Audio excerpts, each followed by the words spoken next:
Hello everybody and welcome. Imagine it's 1989.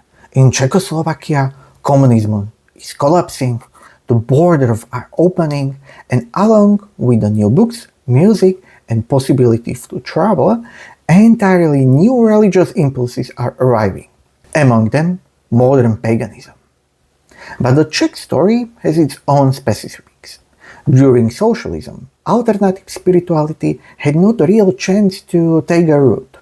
Marxist ideology pushed the religion to the margins, and society became accustomed to associating it with backwardness.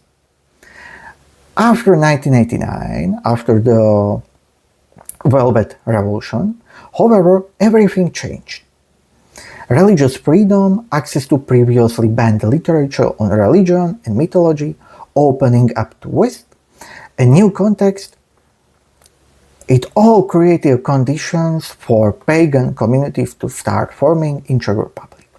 They developed in four main currents: Celtic, Germanic, Slavic, and Wiccan, with roughly around 3,000 to 4,000 followers, as last census in 2021 showed that 2,953 people claim to be either pagan or druid.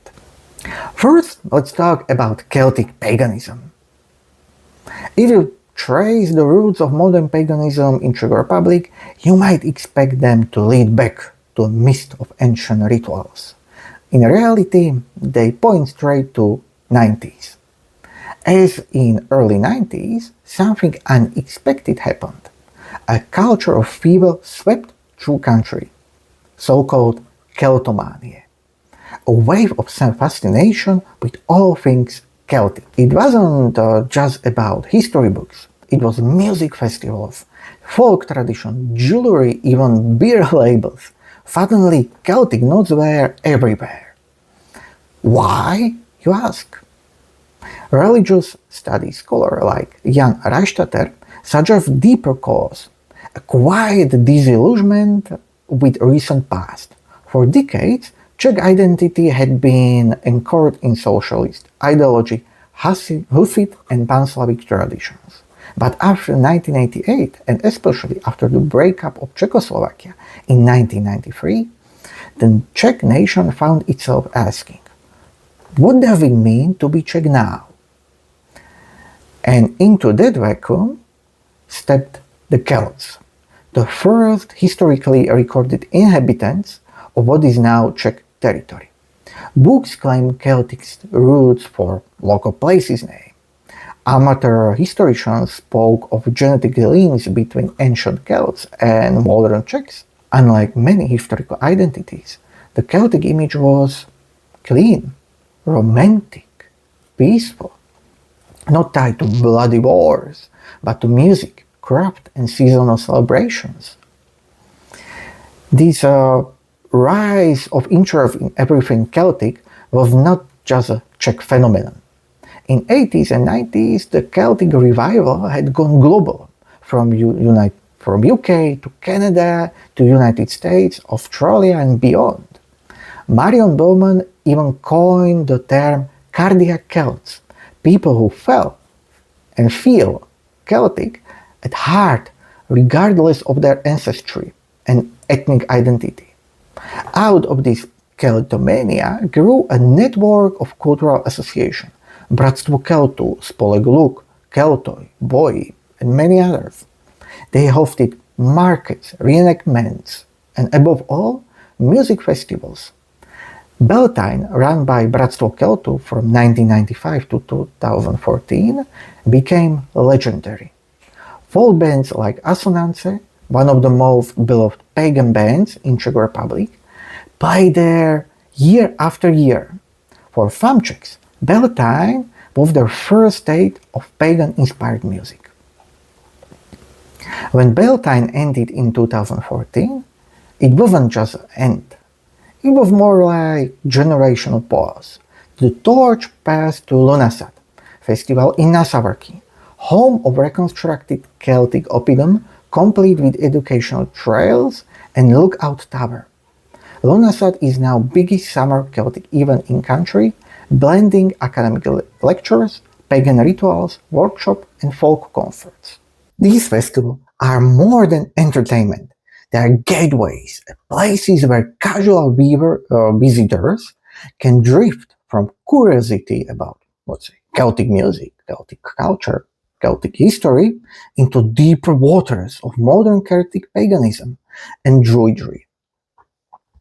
In its core, Czech pagans who are interested in Celtic paganism are polytheistic, honoring Celtic deities, celebrating seasonal festivals like Samhain, Lughnasadh, and Beltane, which are inspired from Breton, Welsh, and folk tradition and popularized by Wicca.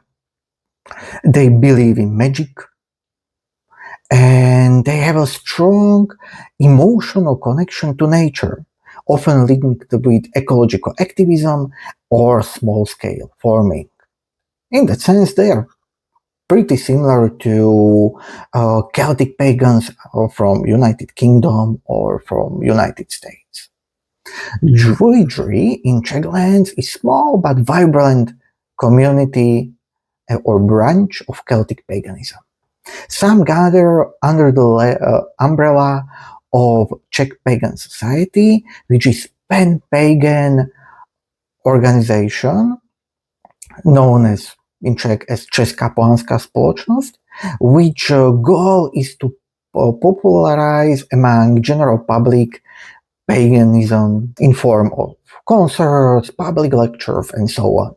Others connect with the international orders like Arn, Drying Hot Fane, or Order of Bards, Owaits, and Druids.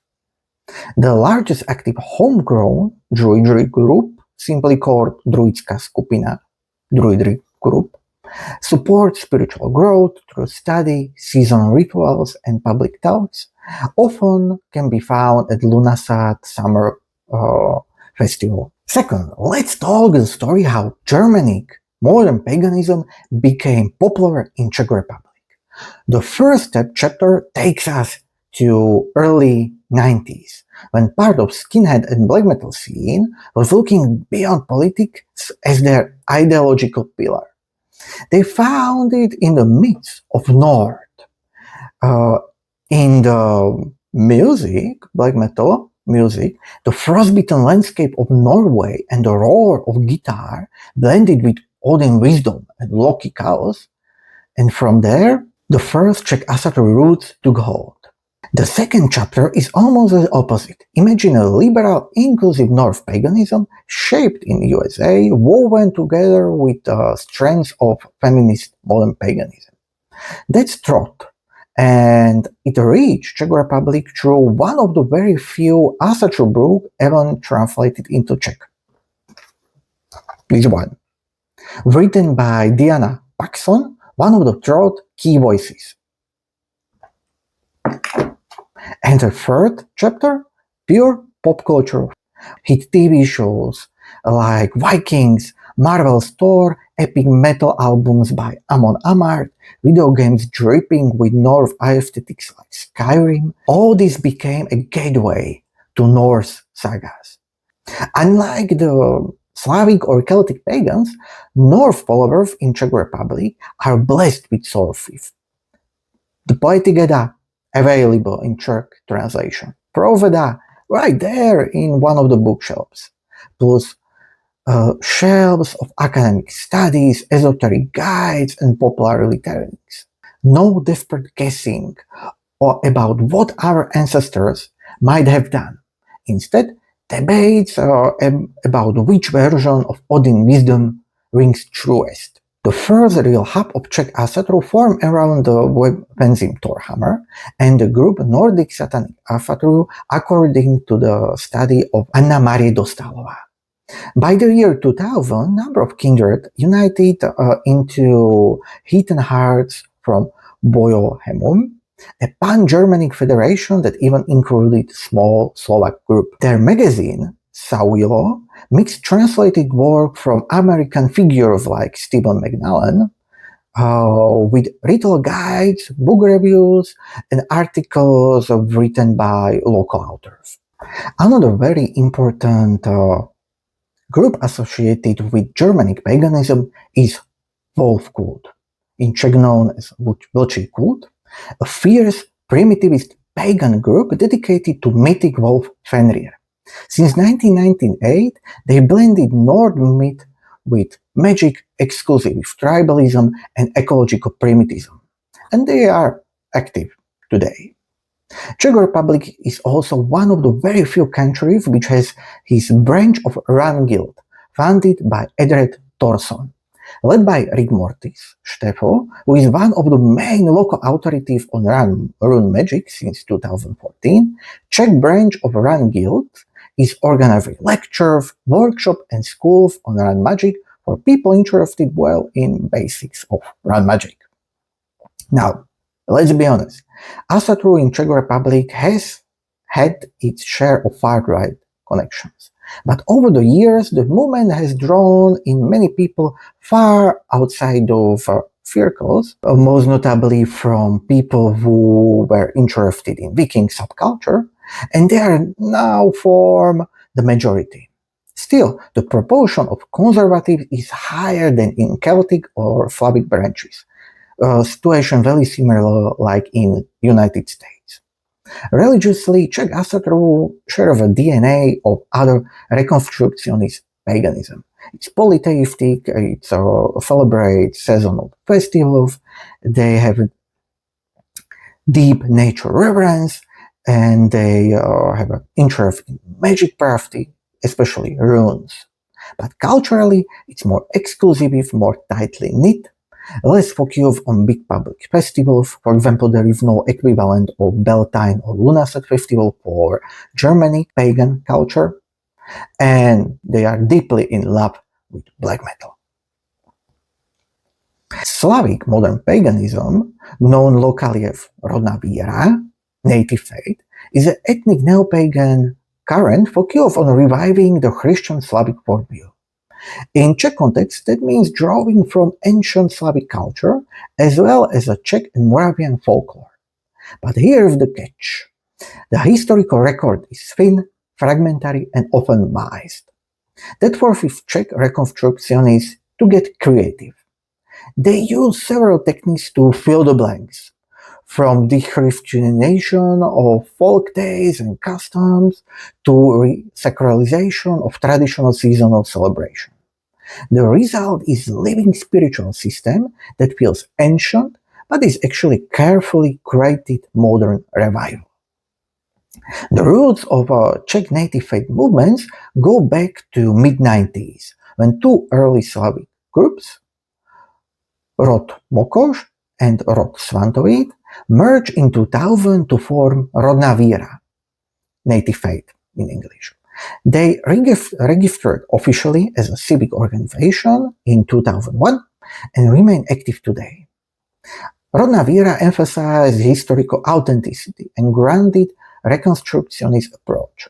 Their celebration focuses on key seasonal points like summer and winter solstices, and they often do organize nature trips. They are generally skeptical towards more magically oriented pagans, preferring research-based ritual. In 2014, another Slavic group appeared, Slovanský kruh, Slavic Circle, co-founded by Zdeněk R and like-minded friends. Their style is far more eclectic, let's say, mixing Slavic foundation with elements of shamanism, Native American tradition, and even Indian spirituality. Like Rodná víra, they hold public solstice celebration, lectures, and their own cultural festival, Rodokruh, aim at popularization of the native faith. Ordelot, himself a former musician, also founded a pagan music band Svarga with Nami Maria Lada, writing ritual songs for ceremonies. In 2022, he successfully registered Slovanský kruh under the name Slované, Slavs, as an officially recognized religious community in Czech Republic. Around 2002, an entirely different current of native faith movements entered Czech scene from Russia and Slovakia. the Slavic Aryan Vedas movements. This is a hybrid of Slavic modern paganism, alternative history theories, New Age, UFO theories, Pan-Slavism, strong anti-hegemonism, with hints of post-Soviet nostalgia and glorification of Slavic spiritual potential. Two of most visible figures in this movement in Czech Republic are Věra Ovečková and Mojmír Mišun. They blend the inspiration mostly coming from Russia with their own spiritual system, for example, presenting Bukvica as a Slavic counterpart of Jewish Kabbalah. Mainstream Czech followers of native faith generally distance themselves from this current, fearing it could damage the broader pagan scene public reputation due to controversies connected to this movement. Czech native faith movements put strong emphasis on pan-Slavic solidarity. Groups maintain close ties with communities in Slovakia, Poland, Ukraine, or in Russia. Ritual visits are common, mostly with Slovakia. Slovak groups like Mokoš and Kruh sometimes travel to Brno for Rodná víra summer solstice meetings, while Czechs head to Slovakia to attend Žiarislav larger-scale summer solstice celebration, or to summer solstice meeting at Velestur organized by Perunov Kruh. For some, Slovakia offers a more authentic and rustic way of how to reconstruct paganism that is tied more closely to folk culture that survive in a better shape in Slovakia in comparison than Czech Republic. Others go because of family roots. Many Czechs have Slovak ancestors thanks to almost 100-year-long history in one state. Last but not least, let's talk Wicca and more broadly Witchcraft and Eclectic Paganism, which took root in Czech Republic largely thanks to 90s boom of translated spiritual literature. Key titles like Witchcraft Today, Čarodějnictví dnes by Stewart Farrar, or the complete book of Witchcraft, in Czech known as Velká učebnice čarodějnictví a magie by Raymond Buckland, a nickname thanks to blue color as a Big Blue, brought modern pagans ideas to wider audience of people interested in alternative spirituality. The Big Blue remains a classic here, even featuring a songbook of pagan chants in Czech lyrics. One of the most influential figures of Czech Wicca is Jakub Achrer Zahrada. Since 2003, he has written extensively for pagan magazines like Pohanský kruh or Dotek, published a book, actually first Czech book on paganism called Wicca, First Initiation in 2005, and also now runs a podcast about paganism.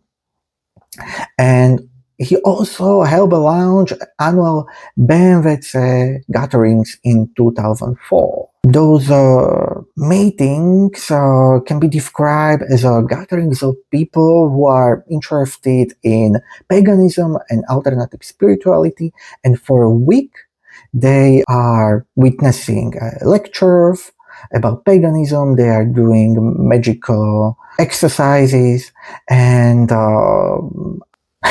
they're having good time with similar-minded people. BMWC is important as it became a hub of collaboration. It spawned a project like Eastwood Workshop, the Czech branch of International Pagan Federation, Druidic group I talked before, and it was also a place where was brainstormed the foundation of Česká společnost, Czech Pagan Society, and Pan-Pagan Umbrella Society, which go to popularize paganism among broad audience. The number of people who are initiated in traditional Wiccan covens that numbers are rather tiny compared to much larger community of eclectics, Wiccan, and witches. Many were self-initiated through books. They run their own local covens, or they are simply solitary practitioners who don't search for other people to share their faith. This individualistic track in Czech paganism is fueled both by lack of local traditional Gardnerian covens and abundance of foreign literature from multiple Wiccan traditions translated to Czech, and a boom more recently of witch talk subculture on TikTok. Eclectic witchcraft tradition also blends with women circle groups and ecofeminism. It seems that it's less about freak lineage and more about creative and personal spirituality. So, to sum it up, modern paganism in Czech Republic is highly diverse and decentralized movement. Some gather in formal association, while others remain self-initiated, inspired by book, internet, music, social networks, and so on. They share few key traits, however. They are polytheistic, they celebrate the wheel of the year celebration, there is a strong connection to nature, and they put an emphasis on personal freedom and belief.